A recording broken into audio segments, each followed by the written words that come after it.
All right, so going over to the Western first round.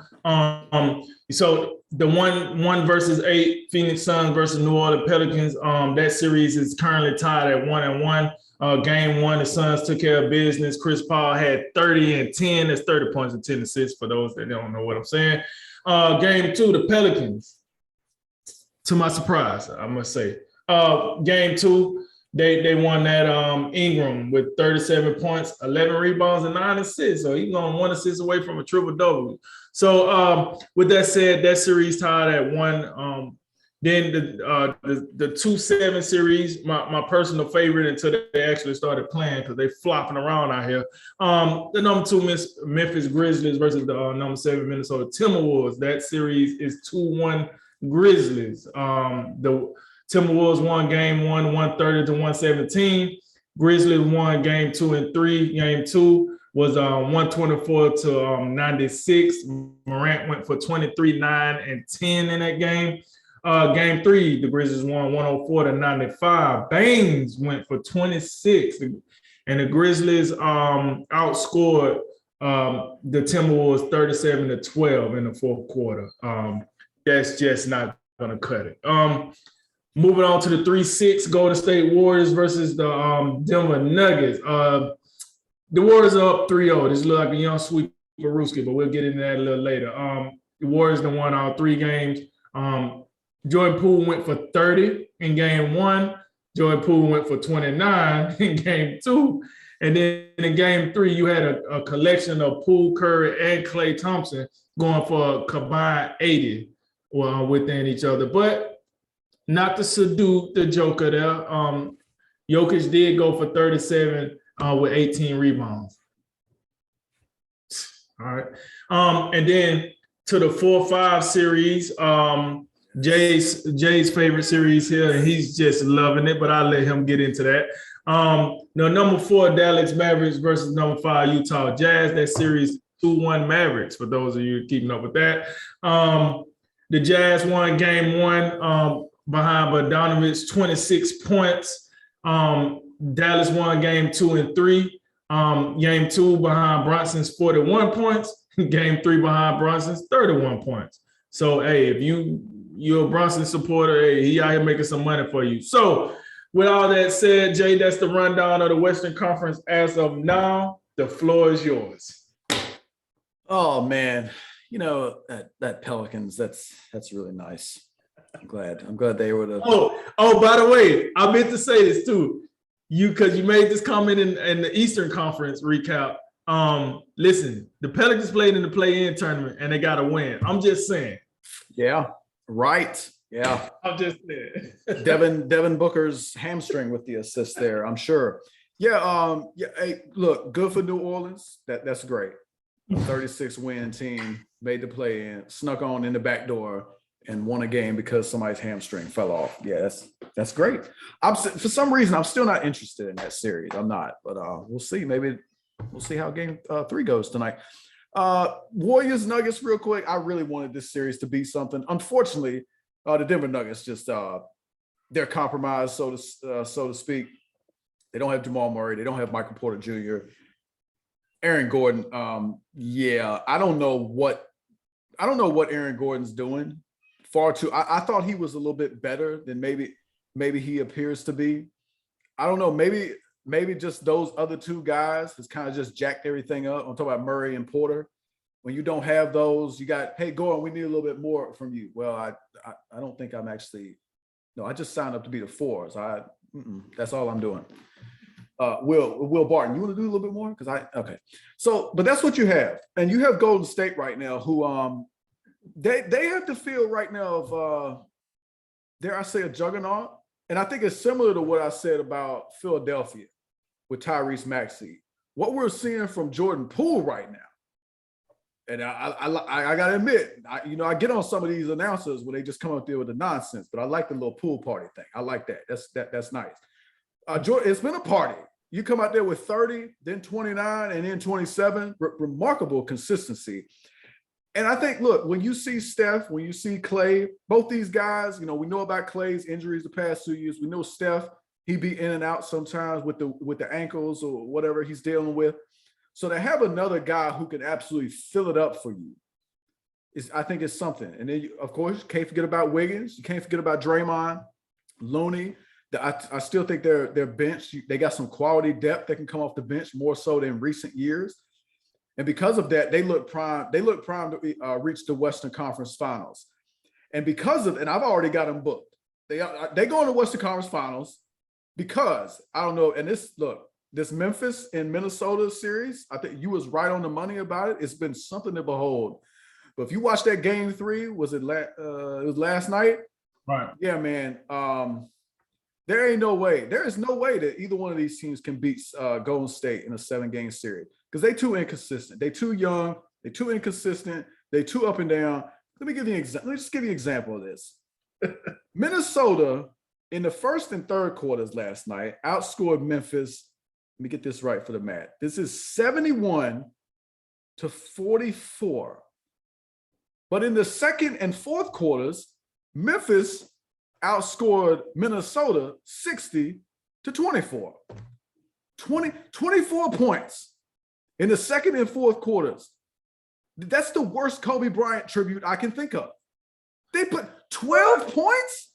12 points in both the second and fourth quarter. That's the worst Kobe Bryant tribute. This is the biggest NBA example of bipolar disorder I've ever seen in my life. These teams they can't figure it out. They're too young. They're too up and down. This has been great to watch. Great back. It's been the one thing I can't get around. God, the fouls. So many fouls. Could y'all please stop fouling everybody? That's the only thing that gets away in this series of being a little bit better. The referees got to get involved because Cat can't defend without fouling. Jaren Jackson can't defend without fouling. They are the 2 biggest perpetrators. And so, but look, I like Memphis. I thought Memphis was going to win this series. I think they're just a little bit better. Karl Anthony Towns is just, I don't know. He's just a guy right now. I look like he's built to disappoint. And the play-in performance, and then last night, he was awful. And I don't know how, I think last night he was like 3 for 4. How do you go a whole game? You the alleged best player on this team, 25-10, and you put up 4 shots? What is that? This is the guy who should be leading the team, and it feels like it's Anthony Edwards' team right now. So for Memphis, though, on the other side, John Morant, I don't think he's played great. He did have a real nice stat line in game 2. I think he struggled a little bit, but I thought Desmond Bane was really good last night. And I really like the biggest thing I see in this series was what Taylor Jenkins did in game 3. And I think that's when he went away from Steven Adams because Steven Adams is just having a hard time out there. This is just not a great matchup for him. We see that from time to time with big guys. I talked about it last year with Brook Lopez in the Eastern Conference Finals. Hey, Budenholzer, Brook Lopez can't play in this series. There's no actual center. Put Bobby Portis in the game. So Taylor Jenkins took Adams out the game, playing Brandon Clark more, Kyle Anderson more, Xavier Tillman getting some run, and all these guys have been contributors. And it's really made their defense a little bit better. And then what you get with John Morant, Desmond Bane, and then sprinkle in a little Dylan Brooks. And I like that. And so this has been a really entertaining series. I don't think it's been the best brand of basketball, but it has been entertaining. I think this probably been the most entertaining series. And we'll see how it goes as we progress. But I do think Memphis is now in control of that series, and especially if Minnesota can come back and continue to push the Grizzlies and win another game or 2, that's going to be impressive because that was a gut-wrenching loss last night. When you blow a 25-point lead twice, and when you play the first and third quarter really well, and then you just get beat to shreds in the fourth. That's got to be gut-wrenching. Last, but certainly not least, well, actually, you know what? In terms of Utah, they are the least. This is a team I have no interest in watching. This team peaked last year. They won about 60 games. Maybe it wasn't 60, but there was a lot of games that they won. They're number 1 seed. They lose in the Western Conference semifinals, and then all of a sudden they make the 4 seed or the 5. They make the 5 seed. No Luka Doncic. We haven't seen him yet. And So you're letting Jalen Brunson torch you to the tune of 41 in game 2 and 31 in game 3. Yes, this is the same Jalen Brunson who went to Villanova, had a great college career, but coming out of college, nobody saw this. Nobody saw this. Jalen Brunson come out of college, he looked like a traditional, excellent backup point guard. That's what he looked like. He looked like the next coming of Tyus Jones for Memphis. That's who he looked like. Sorry, that's what he looked like. But you got to give him credit. He's playing great. He's fundamentally sound. He understands how to work the pick and roll. He's outstanding when he comes off that screen and gets a defender on his hip. And I mean, the other thing that's been great is Spencer Dinwiddie's the other guy you think they'd be relying upon, and he's been in there. He's been playing, but he hadn't been effective to me. So it's been Jalen Brunson for me in this series that's carried him. And then I just look at that, and I look at what Utah's working with the just the perennial defensive player of the year and Rudy Gobert and Donovan Mitchell. And look, Mike Conley, Bojan Bogdanovic, who is really, I thought Bogdanovic's play is why they won game 1. And so I just look, I'm just pleased as punch that Utah's out here flopping around, because I thought they would be flopping around. And it's even but like, guys, Luka Doncic is not playing.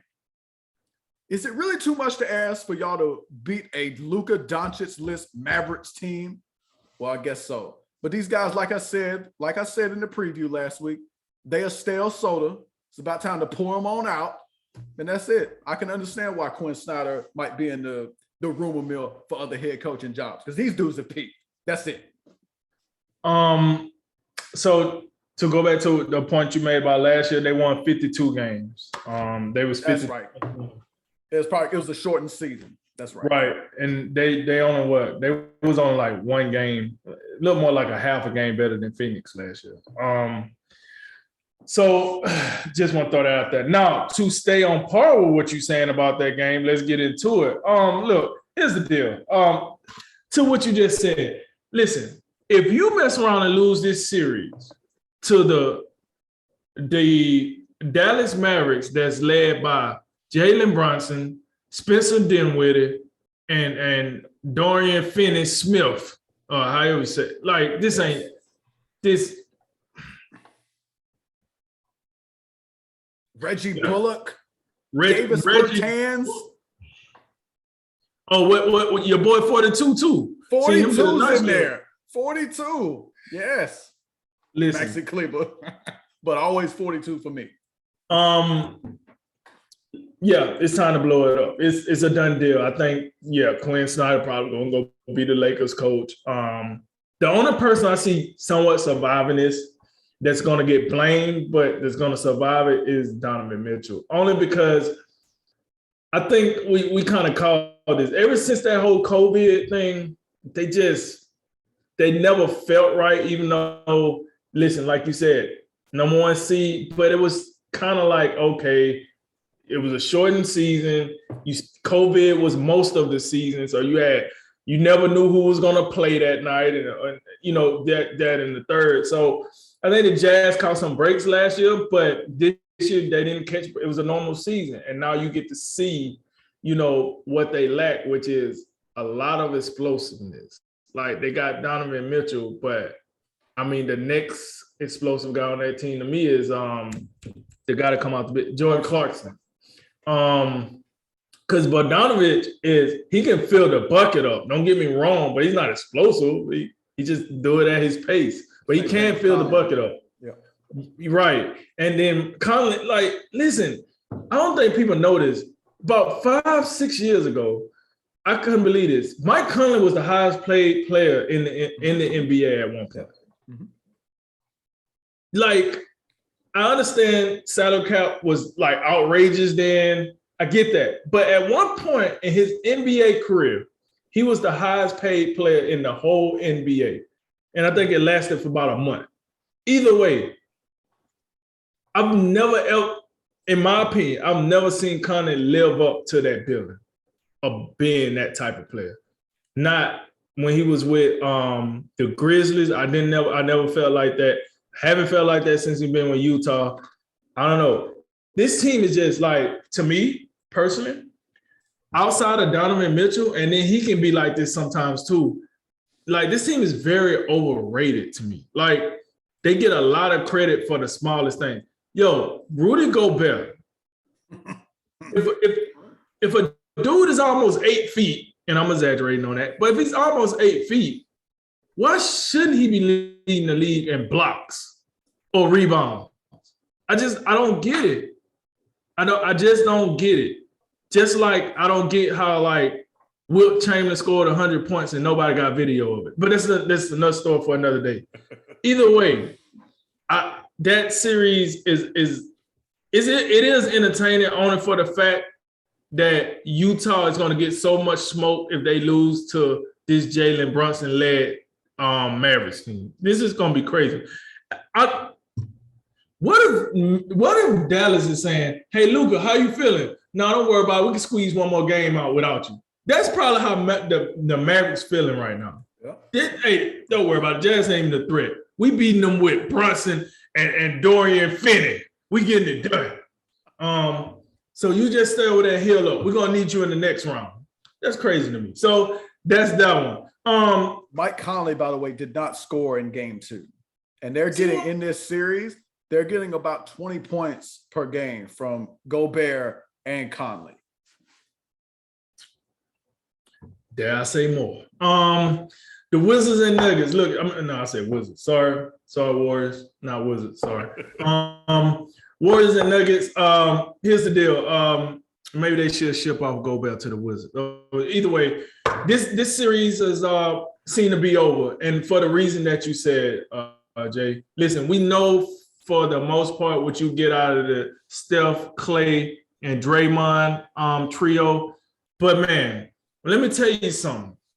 And it's been like this for Golden State for quite a while now. You have the 3 guys. Anytime they get a 4th guy that performs, you can hang it up. You can hang it up. If they get a 4th guy that performs consistently, it's over with. You think I'm lying? Go back and look at it at revisional history. When Mark Jackson left and Steve Kerr came in, right? That's when you had the 3, but then people forget how good Harrison Barnes was in those early years. Like how consistent he was. Not to mention the other players, but I'm just gonna highlight Harrison Barnes because I always thought he was that 4th guy that came in. Wasn't as good as the other 3 quite, but his game was so consistent. They was almost unbeatable when he was on that team. We know what happened after that. Then you speed up to the Kevin Durant era. Still got the trio. Now you add in a guy that was considered, even then, one of the best players in the world. Unbeatable. All right, cool. And I know he's saying, well, they was beatable. The Cleveland Cavaliers beat them, but that's the NBA Finals. So you had to take them all the way to the NBA Finals to beat them. So take that for what it's worth. Then now you speed that up to now, they got Poole now. Once again, like you said, 30, 29, 27. Unbeatable. Now I get it. It's the Nuggets and it's Jokic out there by himself. But still, I just think it's hard, man. It's hard to beat the Warriors when you have that trio and then that 4th guy showing up like he part of the trio pretty much. It's hard, man. It's hard. And I'm gonna tell you, you know how crazy it is, Jay? We didn't see James Wiseman not one time this season, and nobody even gave a rip. Yeah. Nobody gave a rip. another thing to that point, like, I mean, you look down the list of the roster of this guys. I mean, they went 10 deep in game 3, and they're not even using Jonathan Kuminga, who's another and I like him. Incredibly talented guy. That's how deep they are. That's true. Like, and I messes with Kuminga. Like, that's true. So yeah, that goose is cooked. Denver, see you next year. Get well, Jamal Murray, and so Michael Porter Jr. There we go. I was about to say Kevin Porter Jr. They got to knock it off. Yeah, but them 2 guys get well, then maybe we see something different. But enough's enough. Jokic, go back, enjoy your time off, bro. The Suns versus Pelicans. Listen, I'm not going to lie. I'm perplexed with this one. I thought this one was going to be at this juncture 2-0 Suns rolling into game 3 and getting ready for another blowout. However, my partner did make a very, very valid point. Look, here's the deal. And I think this is going to be a little problematic for the Suns too, depending if it's really a 2 to 3 week thing or if it's a little longer.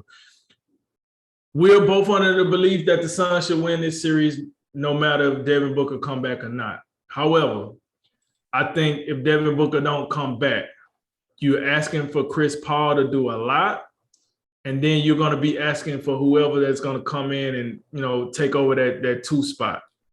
I don't know. They got some guys that can play, the Cam Johnsons of the world. Devin Booker is such a stablemate. I think him and Aiden, don't get me wrong, Chris Paul leadership, but I think the development of Booker and Aiden is the reason why the Suns are where they're at now. Now you're going to take your number 1 scorer away. The problem is you just gave the Pelicans some life. So one thing about it, listen, if you give a team some life, you never know how this game can go. That's why you play 7 games in a series.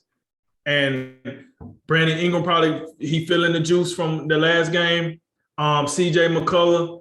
And I want to give some shout out to CJ McCullough too. I think he embraced this leadership role with the Pelicans pretty well as well. I think he came on there, and I hear a lot of comparisons about how Chris Paul went to the Suns, did something like that. I think that's true. But with that said, this series depends on Devin Booker's hamstring, as you said. If it's going to stay falling off or if they're going to be able to get that thing back on. Because if Devin Booker come back for game 4, I think we know what happens. But if he's out for a while, it's anybody's series, and we'll see. Imagine if the Pelicans can pull the upset, Jay. After everything we said about the Pelicans. Yeah. Imagine that, right? Man. Yeah. But you know, and injuries are part of the game. So I don't want to minimize that because that's what it is. If a certain player get hurt, it usually changes the series. You know, and that's where we at with the other thing about that. I still think Phoenix will find a way to get through this. Mm-hmm. But if Booker is to miss this series, and if he's in danger of missing the next series, and then you get Dallas advancing, and then Luka coming back, Phoenix will be very vulnerable in that series.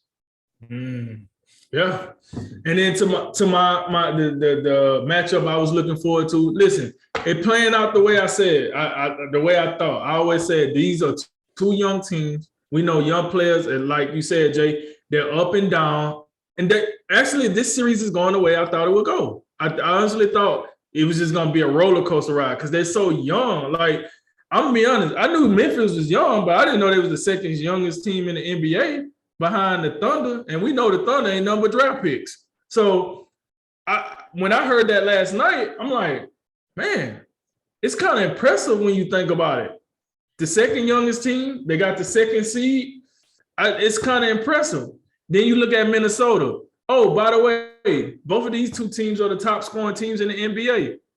Timberwolves number 1, Memphis number 2.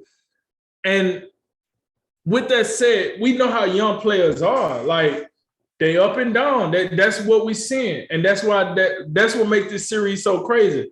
How in the world is Memphis down by 26, but they win the game by 9? What are we doing here? But hey, people also said, how in the hell is Patrick Beverley leading the playoff team? Like, he's actually a leader on the playoff team. So, I mean, this series is crazy, but I like it. I think this is the energy. I think the energy for this series is there. You heard the crowd last night. They was all about it when the Wolves was going crazy. They hit the exit early by the 4th quarter. But either way, I think, you know, this series, like I said in the preview before any game was played, I think this series does have the capability of going 7. But I'm with you. Carlton Towns, where you at? D'Angelo Russell, where you at? And Anthony Edwards, you got to get started early. Like, you started doing some things, but you started a little too late. Listen, y'all got to be better, man, because even when Ja Morant don't play that well, Baines come out here, almost dropped 30. I mean, and listen, we ain't even. First of all, Baines kept them in the game in that first quarter. I mean, by himself because they was awful. But like, where you at, Jaren Jackson Jr.? Where you at? Like, you supposed to be in this best thing since sliced bread. You and John Morant, even before Baines and Brooks started getting in it, like love for real. It was about Morant and Jackson, Triple J and Morant. Where you at, man? Like you showed quiet over there. And then the same thing for Brooks. What? Hey, Brooks, we heard. We're like, what we doing here? Hey, nice little hair braiding session you got there, but we're gonna need you to make some shots, man. You supposed to be the shooter. So you can't just lead this thing to Durant and Desmond Bain. Like, Morant and they need some help. So, but like you said, Jay, this series is up and down. So this is what you can be guaranteed in this series. If you look at the big three from both teams, at least one of them are not going to show up. At least one of the big three for each team is not going to show up for whatever reason. It's just hard to get them all to play at one time. So now when I watch it, I look to see which one of them not going to show up.